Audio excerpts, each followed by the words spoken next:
जा ही नहीं रहा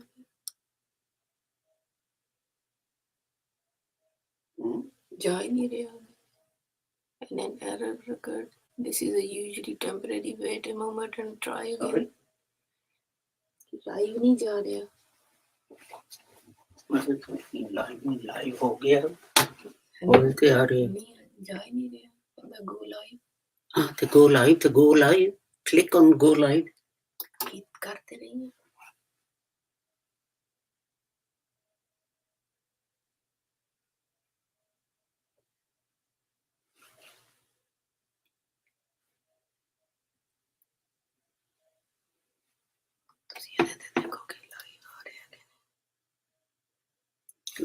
तो करो ना कर ले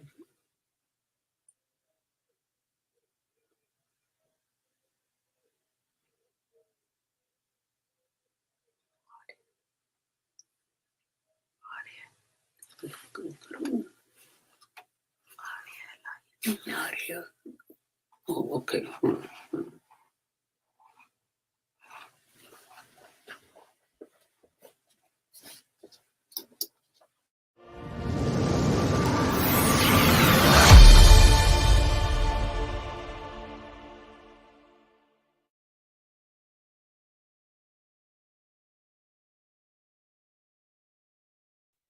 بسم الله الرحمن الرحيم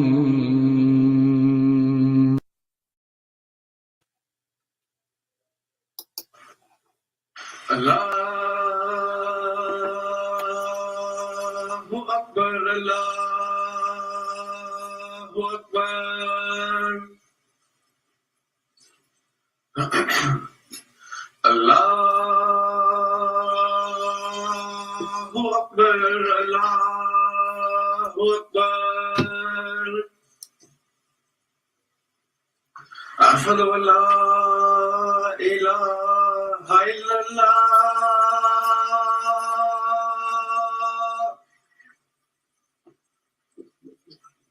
أشهد أن لا إله إلا الله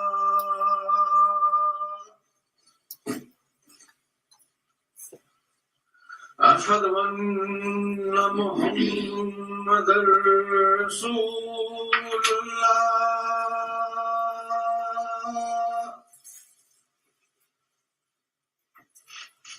أشهد أن محمدا رسول الله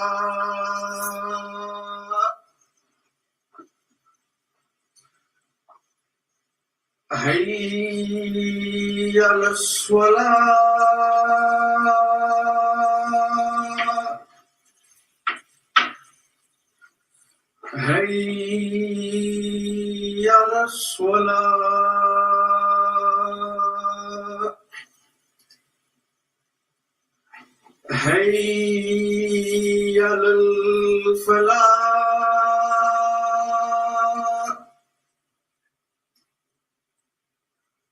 حي على الفلاح الله أكبر الله أكبر لا إله إلا الله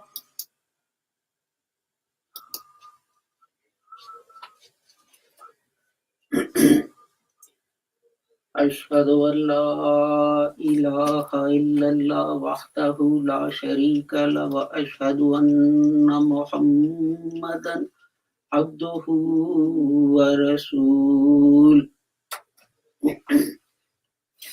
أما بعد فأعوذ بالله من الشيطان الرجيم بسم الله الرحمن الرحيم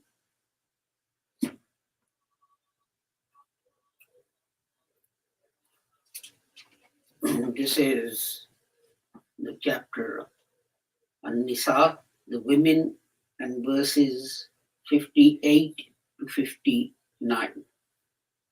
إن الله يأمركم أن تؤدوا الأمانات إلى أهلها وإذا حكمتم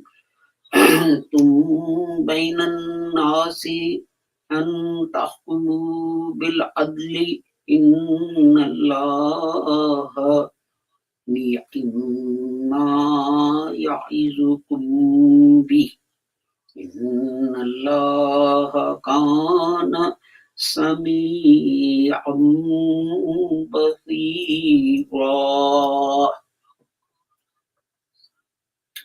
يا أيها الذين آمنوا أطيعوا الله وأطيعوا الرسول وأولي الأمر منكم فإن تنازعتم في شيء فردوه إلى الله والرسول إن كنتم تؤمنون بالله واليوم الآخر ذلك خير وأحسن تأويلا. And Sadaqallahu al-Aliyyul Azim. And the English translation is, surely Allah commands you to make over trusts to those worthy of them, and that when you judge between people, you judge with justice. Surely Allah admonishes you with what is excellent. Surely Allah is ever hearing, ever seeing. O you who believe, obey Allah and obey the Messenger and those in authority from among you. Then if you quarrel about anything, refer it to Allah and the Messenger if you believe in Allah and the last day. This is best and more suitable to achieve the end. We have just had the results of UK elections announced. And there was some debate about whether it is halal or haram to vote in non-Muslim elections and so on. But verse 459, chapter 4, verse 59 says, obey Allah, obey the Messenger, and those in authority among you. And I would argue from that the parliament is in authority from among us, and they have made this law about elections and voting and so on. And they have made it a civic duty for all those who are British citizens that they should do so. So unless it's against Islam, we have to obey that. Because God says, obey Allah and obey the Messenger and those in authority from among you. And then if there's a disagreement, then return it to Allah, refer it to Allah and the Messenger. It's a civic duty, and we are duty bound to take part in elections, maybe standing as candidates, voting in the elections, because it means that society is not fractured. It acts as a united society. Because what the government decides applies to all of us, whether we are Christians or Jews or Hindus or Muslims or whatever religion we might have. It will apply to us. And it is important to remember that few people, especially politicians, are going to bother to protect your rights if they know that you don't take part in elections, if you don't vote. and you really excluded yourselves from the civil society. Their election depends on your votes. So why should they bother? I mean, there are many examples. Why wasn't there any legislation against sending little boys and girls up chimneys to clean chimneys? Because they didn't have a vote. They played no part in getting an MP elected. Why wasn't there any legislation against slavery? Because slaves had no right to vote. They didn't take part in the political process. But those who owned slaves, just like those who used chimney boys and chimney girls, they voted. The slave owners voted. And yes, there were a few who raised a hue and cry, and eventually there was legislation. But only because a few took part in the political process to change the system. The same applies to women's rights. In this country, not very long ago, women didn't have a right to own the property. If they married, everything that they owned automatically became husband's property. Land, house, whatever. Why? Women didn't vote, so they couldn't change the system. So the first thing they had to do was to struggle and strive, and we had suffragettes who chained themselves to the gates of Buckingham Palace and God knows what have you.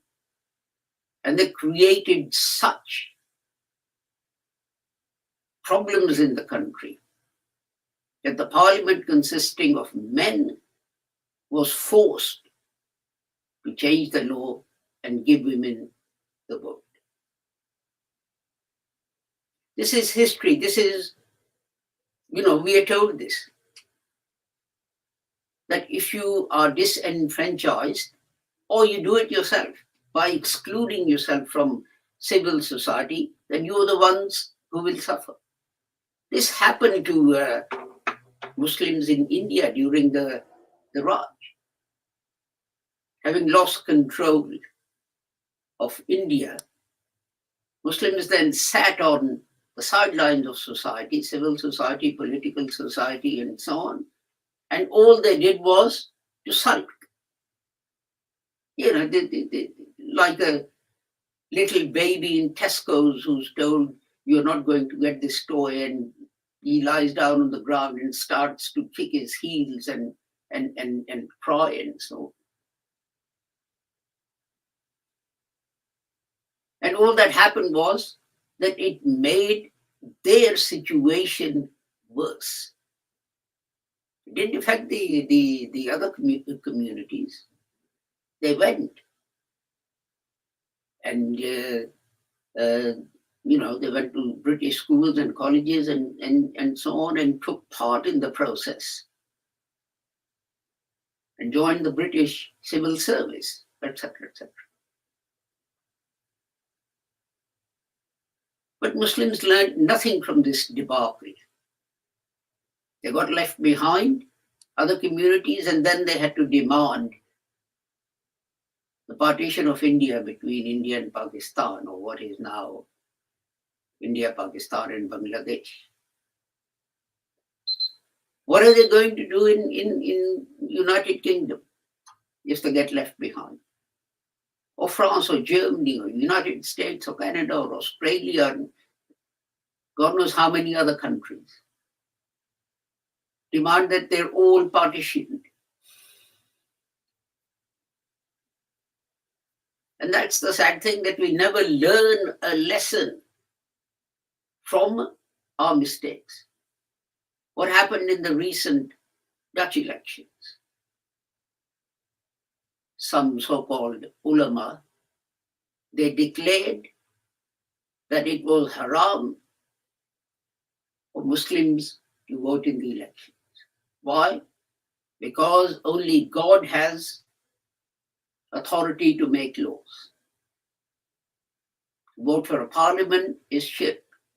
You're raising the parliament to the level of the divine being.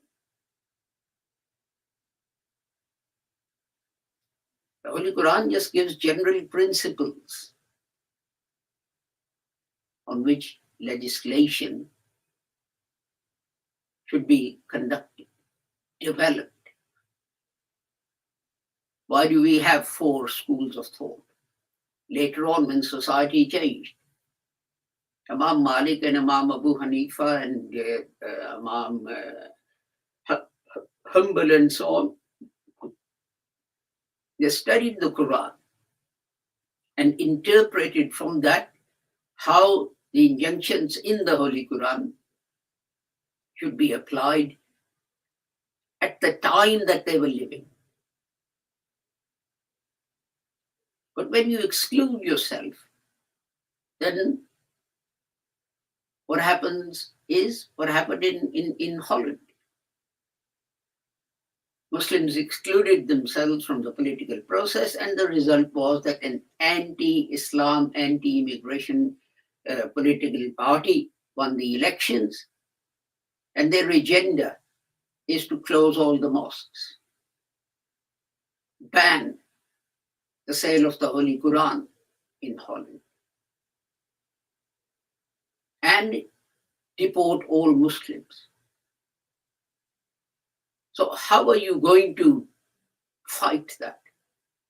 Are you going to buy machine guns and go and attack the parliament and shoot them? You think Dutch army will let you do that? How? When we talk about fight, the word has to be interpreted. It has to be interpreted in the context of the time that you're living in. Fighting doesn't always mean picking up the gun. The Quran uses the word jihad, which is to struggle, to strive. That doesn't just mean fighting. It may come to that.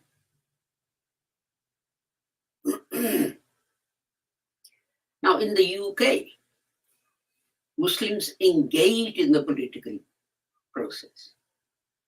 And you'd be amazed to know, you'd be amazed to learn that 300 Muslims stood as candidates. 300. That shows political parties that Muslims are a political force. That shows them that they can't just ride roughshod over the Muslim interest in the rest of the world. Jeremy Corbyn, who used to be who was the leader of the Labour Party at the last election, was unceremoniously dumped by the Labour Party.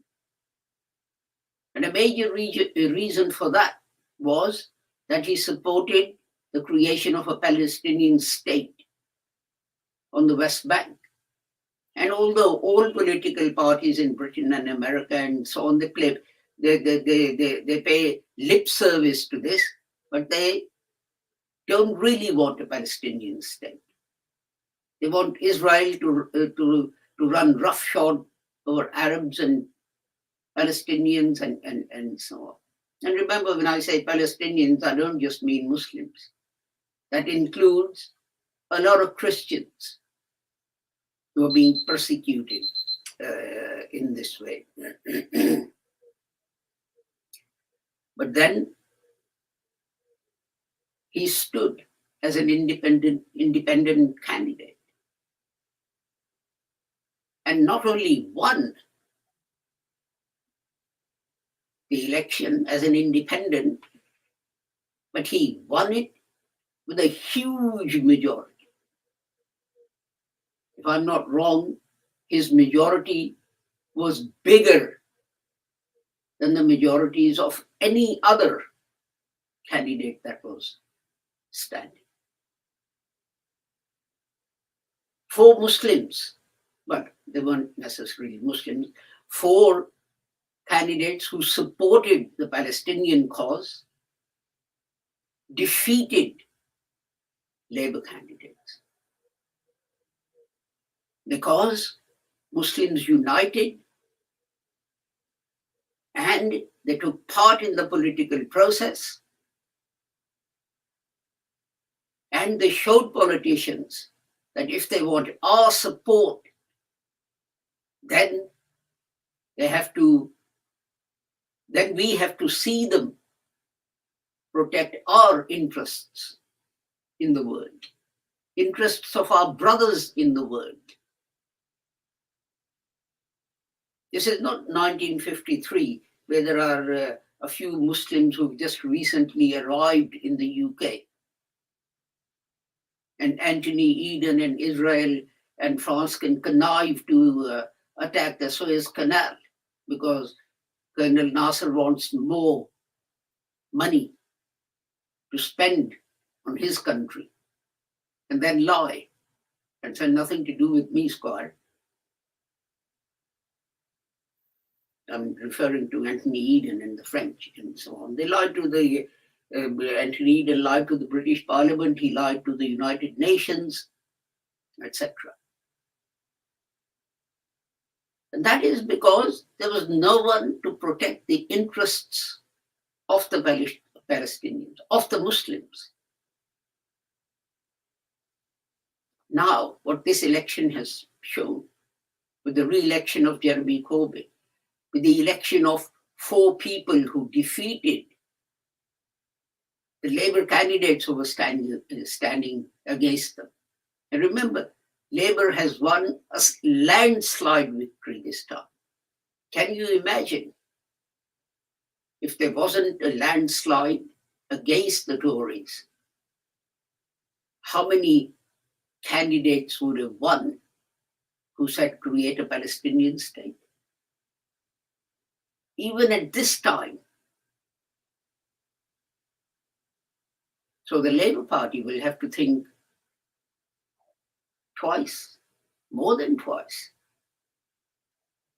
when they turn their face and pretend nothing is happening in Gaza.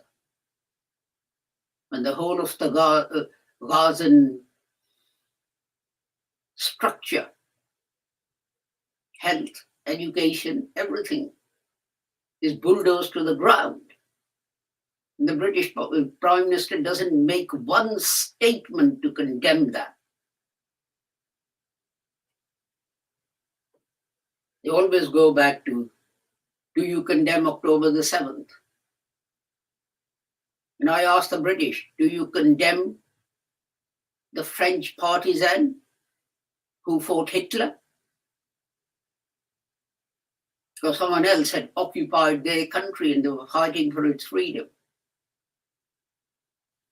Hamas were doing the same thing.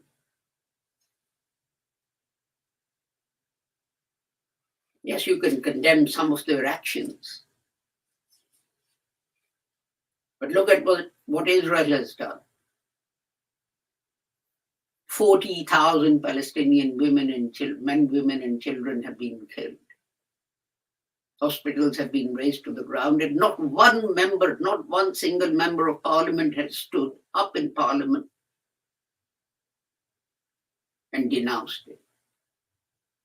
Even if they tried, people like Jeremy Corbyn, they were probably barred and blocked and not given time to speak.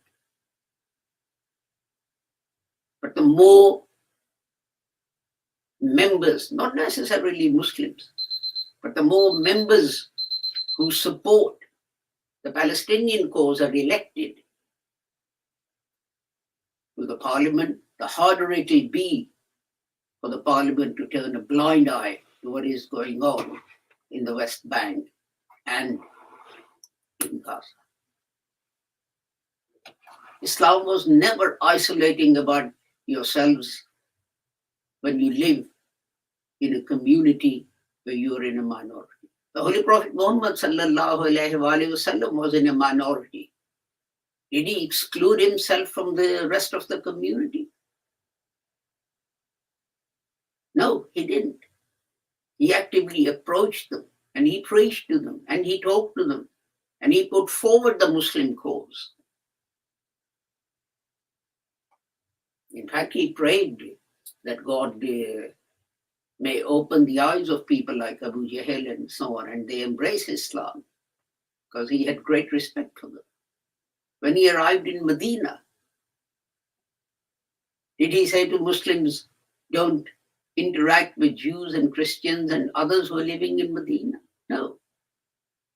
He wrote a constitution of Medina, which was agreed by all, in which it was said that as long as a person living in Medina was loyal to the government of Medina, they would be free to preach, practice their religion, and there'll be no restrictions on them.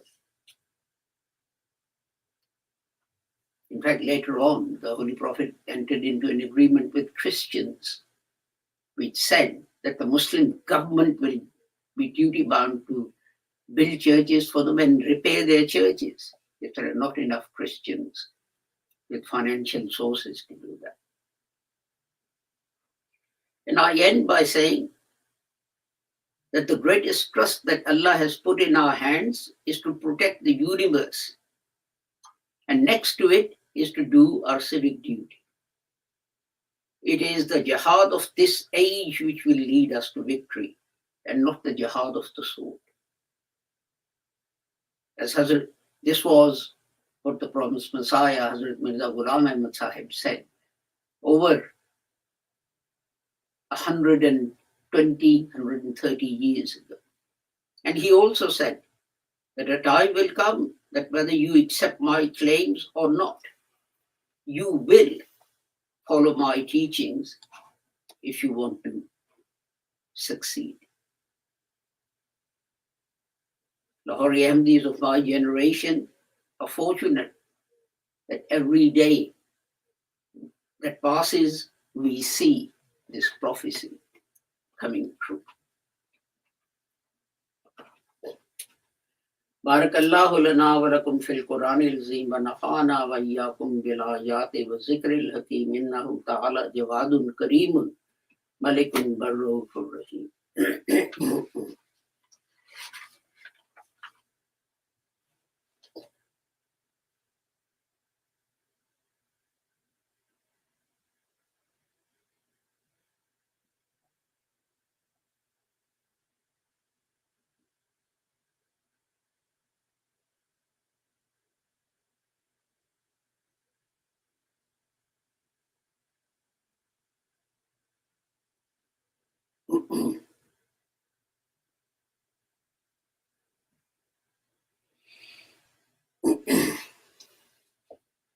Alhamdulillah nahmaduhu wa nasta'inuhu wa nastaghfiruhu wa nu'minu bihi wa natawakkalu alayhi wa na'udhu billahi min shururi anfusina wa min sayyiati a'malina man yahdihillahu fala mudilla lahu wa man yudlilhu fala hadiya lahu. Ashhadu an la ilaha illallah wa ashhadu anna Muhammadan abduhu والرسول اللهم صل على محمد وعلى آل محمد كما صليت على إبراهيم وعلى آل إبراهيم إنك حميد مجيد اللهم بارك على محمد وعلى آل محمد كما باركت على إبراهيم وعلى آل إبراهيم إنك حميد مجيد اللهم انصر من نصر دين محمد صلى الله عليه وسلم واجعلنا منهم واخذل من خذل دين محمد صلى الله عليه وسلم ولا تجعلنا منهم عباد الله رحمكم الله إن الله يأمر بالعدل والإحسان وإيتاء ذي القربى وينهى عن الفحشاء والمنكر والبغي يعظكم لعلكم تذكرون واذكروا الله يذكركم وادعوه يستجب لكم ولذكر الله أكبر والله يعلم ما تصنعون.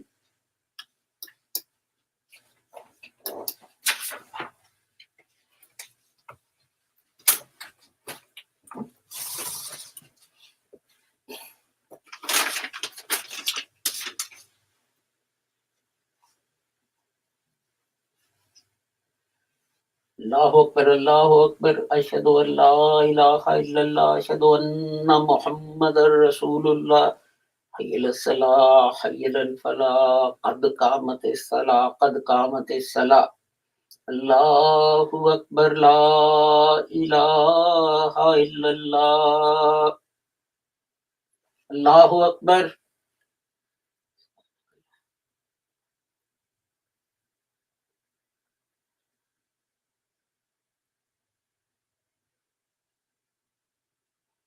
अल्हम्दुलिल्लाहि रब्बिल आलमीन अर्रहमानिर रहीम मालिकि यौमिद्दीन इय्याका नअबुदु व इय्याका नस्तईन इहदिनस सिरातल मुस्तकीम सिरातल लज़ीना अनअमता अलैहिम गैरिल मग़दूबि अलैहिम वलद्दॉल्लीन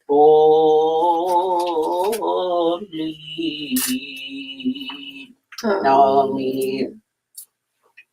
तब्बत यदा अबी लहबिन व तब मा अग़ना अन्हु मालुहु व मा कसब सयस्ला नारन ज़ात लहब वम्रअतुहु हम्मालतल हतब फी जीदिहा हब्लुम मिन मसद। अल्लाहु अकबर। समीअल्लाहु लिमन हमिदा। अल्लाहु अकबर।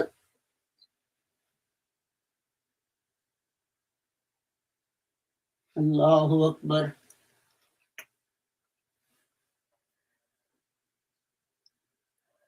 अल्लाहु अकबर।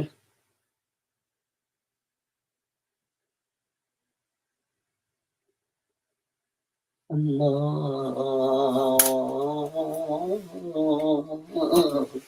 अकबर।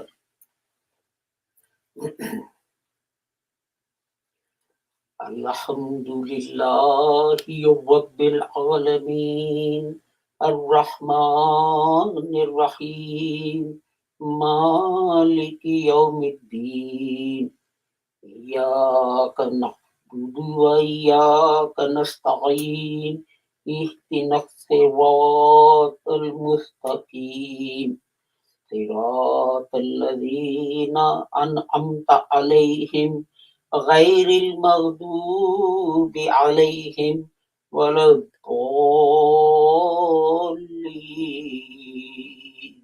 आमीन।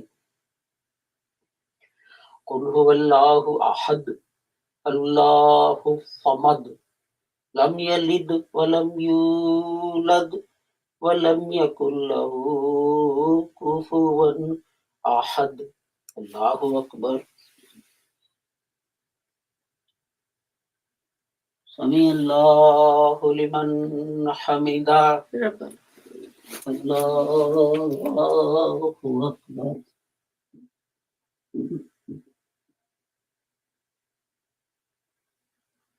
अल्लाहु अकबर। अल्लाहु Akbar.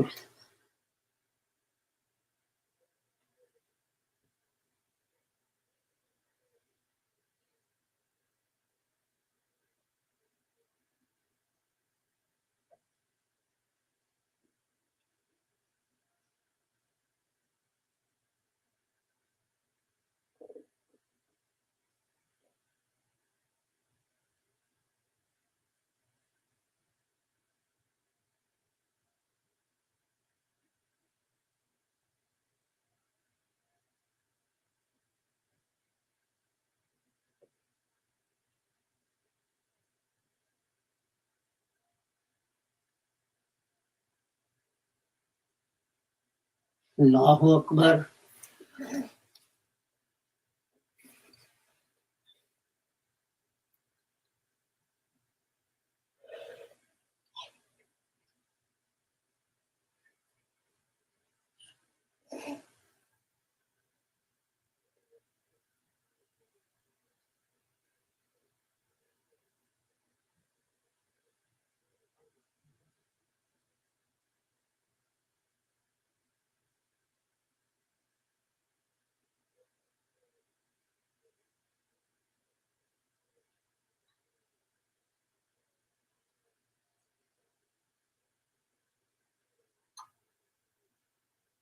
Assalamu alaikum wa rahmatullah.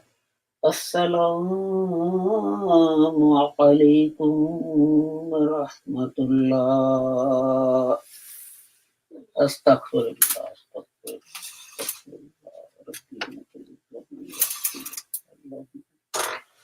Assalamu alaikum.